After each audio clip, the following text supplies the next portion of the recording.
Bulletin में अवां खे वली कारसूं था। बुलेटिन जो आगाज़ कंदासीं ख़बर सां। पाकिस्तान पीपल्स पार्टी 54 तासीस जो ॾिहाड़ो मल्हाई रही आहे। पीपी पारां जलसे लाइ पिशावर में पिंडाल तैयार कयो वियो। जलसेगाह में अॻवान ऐं कारकुननि जी आमद जो सिलसिलो जारी आहे। आगाह कयूं पिया अवां खे जलसे के चेयरमैन बिलावल भुट्टो ज़रदारी समेत पार्टी जी आला क़यादत ख़िताब कंदी। पिशावर रिंग रोड कबूतर चौक ते जलसे जूं तैयारियूं मुकमल कयूं वयूं आहिनि। जलसे लाइ 55 फुट डिघो ऐं 40 फुट वेकरो स्टेज तैयार कयो वियो। जलसे जी शुरूआत मंझंदि 1 वॻे खां पोइ थींदी। पीपल्स पार्टी 54 यौम तासीस जे मौक़े ते हर ज़ुल्म को झेलेंगे जे उन्वान सां तरानो बि जारी करे छॾियो। ज़ीशान हसन जी शाइरी में ख़ुसूसी तरानो गुलकार जाज़िब असलम जी आवाज़ में रिकॉर्ड कयो वियो।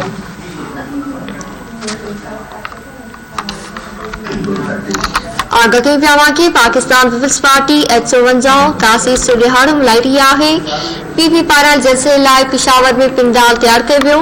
जलसेगाह में अॻवान ऐं कारकुननि जो आमद जो सिलसिलो जारी आहे। जलसे के चेयरमैन बिलावल भुट्टो ज़रदारी समेत पार्टी जी आला क़यादत ख़िताब कंदी। पिशावर रिंग रोड कबूतर चौक ते जलसे जूं तैयारियूं मुकमल कयूं वयूं आहिनि। जलसे लाइ 55 फुट डिघो ऐं 40 फुट वेकरो स्टेज तैयार कयो वियो। जलसे जी शुरूआत मंझंदि 1 वॻे खां पोइ थींदी। पीपल्स पार्टी 54 यौम तासीस जे मौक़े ते हर ज़ुल्म को झेलेंगे जे उन्वान सां तरानो बि जारी करे छॾियो। ज़ीशान हसन जी शाइरी में ख़ुसूसी तरानो गुलकार जाज़िब असलम जी आवाज़ में रिकॉर्ड कयो वियो। आगाह कयूं पिया अवां खे पाकिस्तान पीपल्स पार्टी 54 तासीस जो ॾिहाड़ो मल्हाई रही आहे।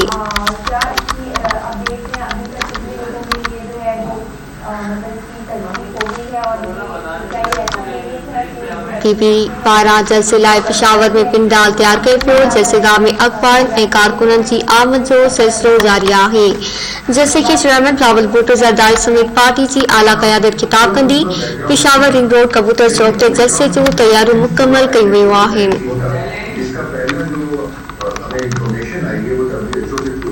हम पाकिस्तान पीपल्स पार्टी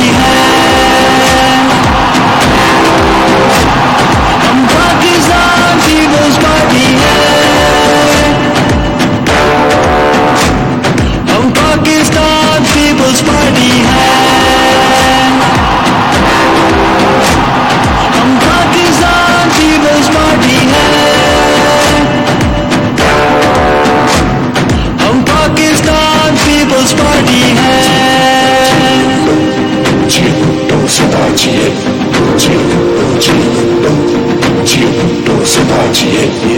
हम पाकिस्तान पीपल्स पार्टी हम पाकिस्तान पीपल्स पार्टी हम पाकिस्तान पीपल्स पार्टी हम पाकिस्तान पीपल्स पार्टी हम Pakistan Peoples party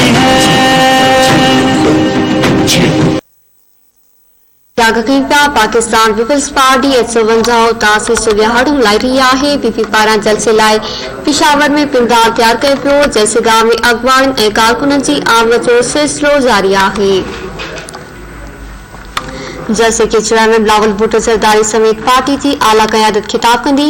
Peshawar ring road कबूतर चौक ते जलसे जूं तैयारियूं मुकमल कयूं वयूं आहिनि।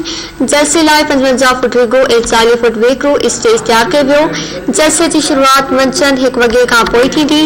आगाह कयूं तव्हां खे पीपल्स पार्टी 54 यौम तासीस जे मौक़े ते हर ज़ुल्म को झेलेंगे जे उन्वान सां तरानो बि जारी करे छॾियो। ज़ीशान हसन जी शाइरी में ख़ुसूसी तरानो गुलकार जाज़िब असलम जी आवाज़ में रिकॉर्ड कयो वियो।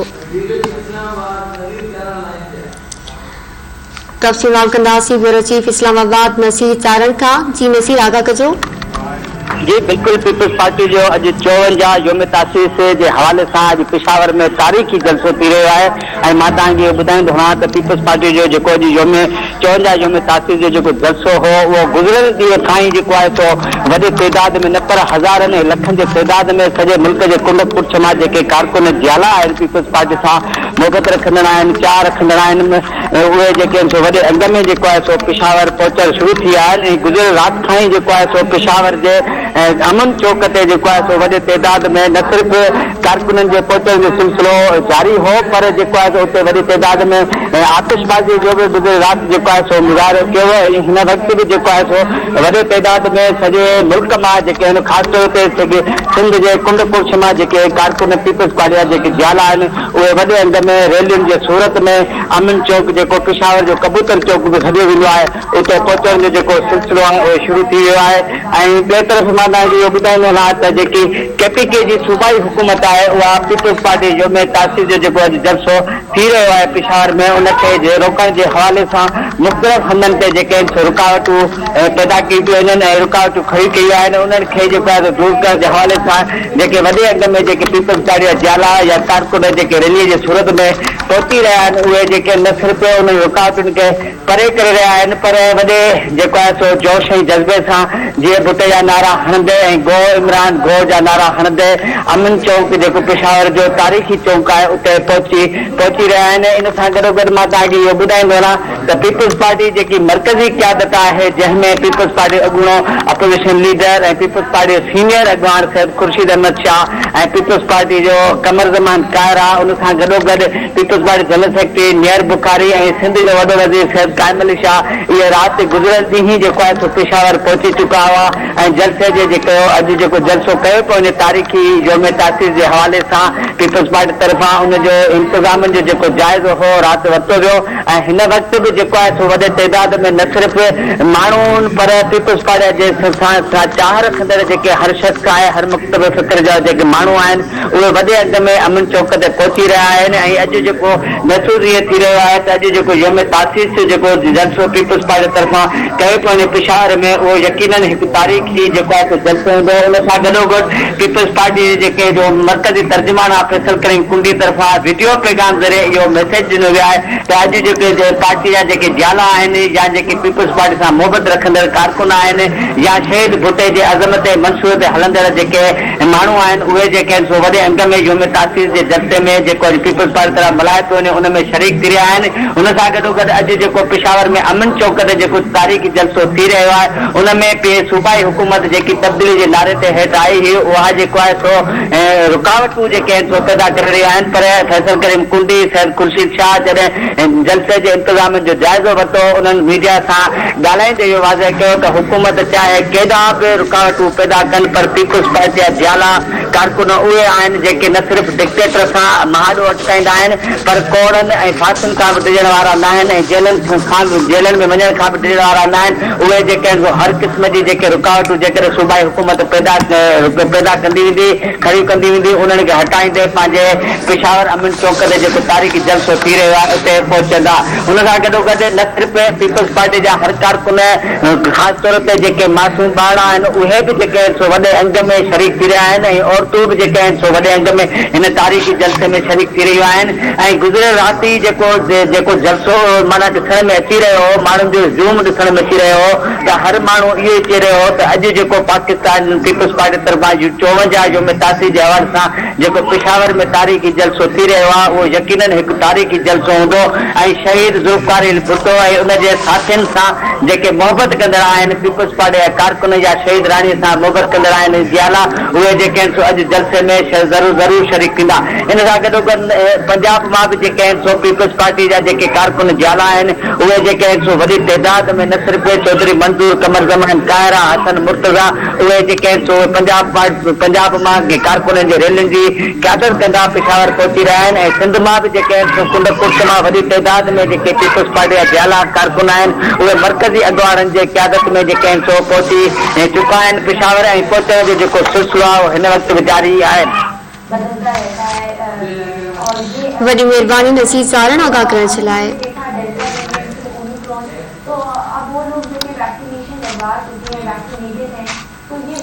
नाज़रीन वाक़िया आगे कंदासीं पाकिस्तान पीपल्स पार्टी अॼु 54 तासीस जो ॾियारो मल्हाई रही आहे। पीपी पारां जलसे लाइ पेशावर में पिंडाल तैयार कयो वियो। जलसेगाह में अॻवान ऐं कारकुननि जी आमद जो सिलसिलो जारी आहे।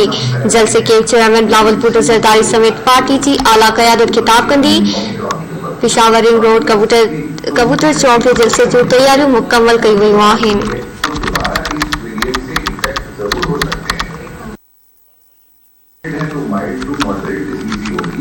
पीपल्स पार्टी के चेयरमैन बिलावल भुट्टो ज़रदारी यौम तासीस ते पंहिंजे पैगाम में चयो आहे त टिकी जिदोजहद ऐं बेमिसाल कुर्बानियुनि खां पोइ हाणे पाकिस्तान में जमहूरियत जो तर्जुमो पाकिस्तान पीपल्स पार्टी आहे। बिलावल भुट्टो ज़रदारी चयो आहे पीपी हिकु तहरीक आहे जंहिंजे असास क़ाइदे अवाम जो नज़रियो आहे। शहीद नसीर भुट्टो जो फ़लसफ़ो ऐं केतिरनि ई नस्लनि जी जिदोजहद ऐं कुर्बानियूं आहिनि। बिलावल भुट्टो ज़रदारी चयो त वक़्तु अची वियो आहे त हाणे पाकिस्तान में हक़ीक़त जमहूरियत खे ॿीहर ॼमाइण ॾिनो वञे।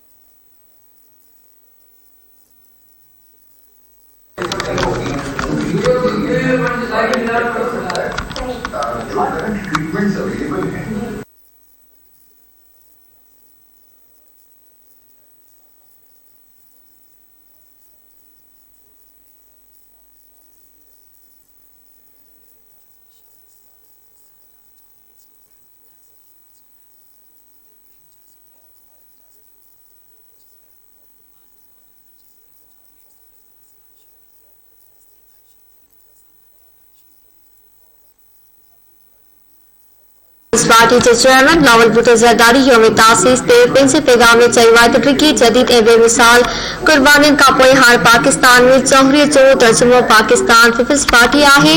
बिलावल भुट्टो ज़रदारी चयो आहे पीपी हिकु तहरीक आहे जंहिंजे असास क़ाइदे अवाम जो नज़रियो शहीद नसीर भुट्टो जो फ़लसफ़ो ऐं केतिरनि ई नस्लनि जी जिदोजहद ऐं कुर्बानियूं आहिनि। बिलावल भुट्टो चयो त वक़्तु अची वियो आहे त हाणे पाकिस्तान में हक़ीक़ती जमहूरियत खे ॿीहर ॼमाइण ॾिनो वञे। कराची में तफ़सील कंदासीं ब्यूरो चीफ अब्दुल्ला सोलंकी खान। जी अब्दुल्ला आगा कजो। जी बिल्कुल chairman Pakistan Peoples Party Bilawal Bhutto Zardari अॼु पार्टी जे 24 जा जेके यौम तासीस आहे उन जे हवाले सां अॼु यौम तासीस जेको अची हलनि ऐं ॿियनि क़ौम खे मुख़्तलिफ़ जेको आहे कमनि ते मुबारकबाद ॾिनी जो त बिलावल भुट्टो ज़रदारी पिणु चयो आहे तवील जिदोजहद ऐं बेमिसाल कुर्बान खां पोइ हाणे पाकिस्तान में जमहूरियत जो तर्जुमो जेको आहे उहो पिणु पाकिस्तान पीपल्स पार्टी आहे जंहिं पार्टी जो मंशूर जो लायामल इहो आहे त 22 करोड़ पाकिस्तान जे वतन जो हिकु हक़ीक़ी जमहूरी ऐं फलाही रियासत जो ठाहिण वारो वाहिद जेको रस्तो आहे जंहिंमें पाकिस्तान पीपल्स पार्टी हिकु तहरीक आहे जंहिंजे क़ाइदे अवाम जो नज़रियो शहीद मोहतरमा बेनज़ीर भुट्टो जो फ़लसफ़ो ऐं केतिरनि ई नस्लनि जी जिदोजहद ऐं कुर्बानियुनि लाइ पिणु जेको आहे कमु कयो आहे। जेको पीपी चेयरमैन इहो पिणु चयो आहे त पीपी हर मुश्किल तरीन हालात के मुक़ाबले में कंदे जेको आहे क़ौम खे वधीक स्टडी जेको तोहफ़ो ॾिनो वेंदो। मुल्क जो पहिरियों जेको आहे सो मुतफ़िक़ आइन नाक़ाबिल तस्कीर दफ़ा जे ज़ामिन जोहरी प्रोग्राम ऐं मिज़ाइल टेक्नोलॉजी पीपल्स पार्टी जो तोहफ़ो आहे जंहिंमें सूबाई ख़ुदि मुख़्तियारी ऐं ज़रई मुआशी जेके इस्लाहत बि आहिनि उहे पिणु जेको आहे सो अहिड़ा पीपल्स पार्टी तोहफ़ा ॾिना हुआ जंहिंमें पाक चीन दोस्ती ऐं सीपेक मनसूबे समेत क़ौम खे पिणु जेको आहे सो ॿिया तोहफ़ा ॾींदा हुआ। बिलावल भुट्टो ज़रदारी पिणु चयो आहे इस्लामी सरबराही कॉन्फ्रेंस जी शक्ल में सियासी तौर पाकिस्तान जो इस्लामी दुनिया जे महवर ऐं मर्कज़ बणाइण में बि पीपी जो किरदारु आहे। बिलावल भुट्टो ज़रदारी पिणु चयो आहे त शहीद भुट्टे पूरी दुनिया अंदरि जेको आहे पाकिस्तान जी जेको आहे सो परचम बुलंद कयो। उन खां पोइ ख़ासि तौर ते औरतुनि अक़लियतुनि ऐं उन खां क़ौमी इदारनि जी जेकी शमूलियत करण लाइ सरगर्म जेको पाकिस्तान पीपल्स पार्टी जा अॻवान आहिनि जमहूरी इदारनि जी बाला अख़्तियारी ऐं उन सां गॾु आइन जे हुकमरानी जे लाइ पिणु पाकिस्तान पीपल्स पार्टी जिदोजहद जारी रखी आहे। पाकिस्तान पीपल्स पार्टी अवाम जे बबूद ऐं तरक़ी लाइ पिणु जेको आहे सो तारीख़ूं हलायूं आहिनि। पाकिस्तान पीपल्स पार्टी जी क़यादत ऐं जियालनि जी जेको आहे मुतक़िद महिनत ऐं जिदोजहद जेको आहे हिन वक़्तु जेको पूरे मुल्क में पंहिंजे कमु करे रही आहे। पाकिस्तान बिलावल भुट्टो ज़रदारी इहो पिणु चयो आहे पाकिस्तान में हिन वक़्तु हर माण्हू जेको आहे तब्दीली चाहे थो उहा तब्दीली जेकी पाकिस्तान पीपल्स पार्टी हमेशह हिकु सुठे तौर में ग़रीब अवाम खे ईंदी आहे। जी मेहरबानी अब्दुल्ला सोलंकी तफ़सील जे लाइ।